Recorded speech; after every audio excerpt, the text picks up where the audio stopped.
खिलौना चोर। जाखरा नाम के गांव में नागेश और लक्ष्मी नाम के पति पत्नी रहते थे। उनका बेटा था छोटू। नागेश बहुत कंजूस था। वो खिलौनों का व्यापार करता था, लेकिन अपने बेटे के लिए एक छोटा सा खिलौना भी नहीं देता था। एक दिन नागेश के लाए हुए कुछ खिलौनों के साथ छोटू घर पर खेल रहा था। ये देखकर नागेश छोटू से, अरे शैतान बच्चे, दिमाग है? ये सारे खिलौने मेरे हैं, इन्हें बेचने के लिए लाया हूँ। तुमने इन्हें क्यों निकाला? छोटू, क्यों बापू, आप इन खिलौनों के साथ खेलेंगे? वैसे हर रोज इतने खिलौने बेचते तो आप मुझे एक खिलौना क्यों नहीं देते? लक्ष्मी, नहीं देंगे बेटा, तुम्हारे बापू बहुत कंजूस है। बेटा तुम खिलौनों की बात करते हो, अरे घर में खाने का सामान भी ठीक से नहीं लाते। पता नहीं कैसे इंसान है, समझ में नहीं आता। तब नागेश, देखो, अगर तुम दोनों को ऐशो आराम के साथ रहना है तो जाओ अपने मायके से पैसे लेकर आओ, पर खबरदार जो दोबारा मेरे खिलौनों को हाथ लगाया तो। कहकर छोटू के हाथों से खिलौनों को छीनकर वहां से ले गया। यूं कई दिन बीत गए। एक दिन नागेश खिलौने बेच रहा था कि छोटू वहां पहुंचा। छोटू अपने बाप से, बापू, आप मुझे खेलने के लिए खिलौने दोगे या नहीं? मेरे दोस्त तुमसे खिलौने खरीद कर खेलते हैं और जब मैं बिना खिलौनों के उनके पास जाता हूँ तो वो मुझे चिढ़ाते हैं। तब नागेश, अरे चिढ़ाते हैं तो चिढ़ो, लेकिन मैं तुम्हें किसी भी हाल में खिलौने नहीं देने वाला। तब छोटू गुस्से में वहां से चला गया। अब छोटू गांव वालों के घर से खिलौने चुराने लगा।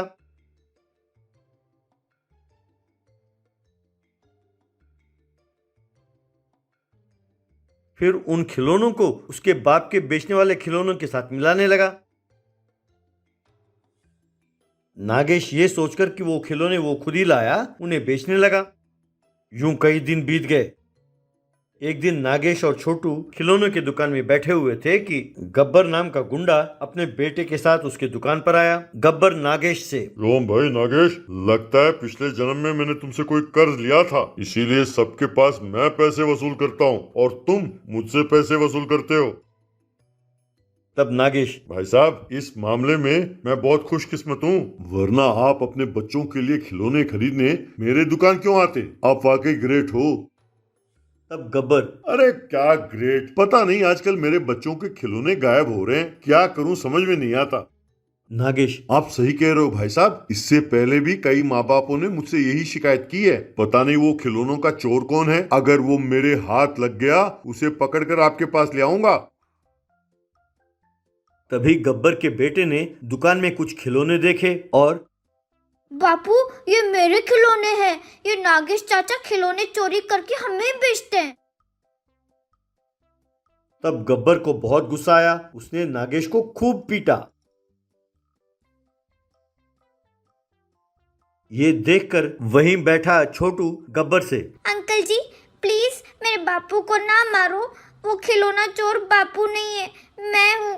अब तक मेरे बापू ने मेरे लिए एक भी खिलौना खरीद कर नहीं दिया, इसीलिए आजकल मैं खिलौनों को चुराता हूँ और उनके साथ खेलने के बाद मैं बापू के खिलौनों के साथ उन्हें मिला देता हूँ।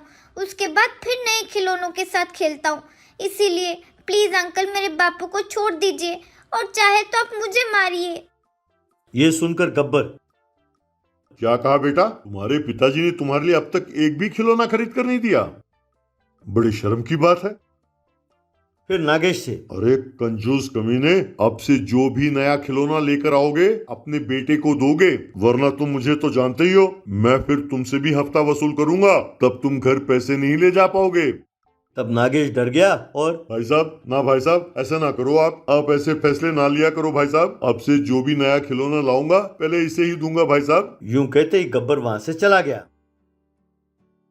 उस दिन से नागेश जो भी नया खिलौना लाता पहले छोटू को खेलने देता। इतना ही नहीं, घर में पत्नी का भी अच्छी तरह ख्याल रखने लगा।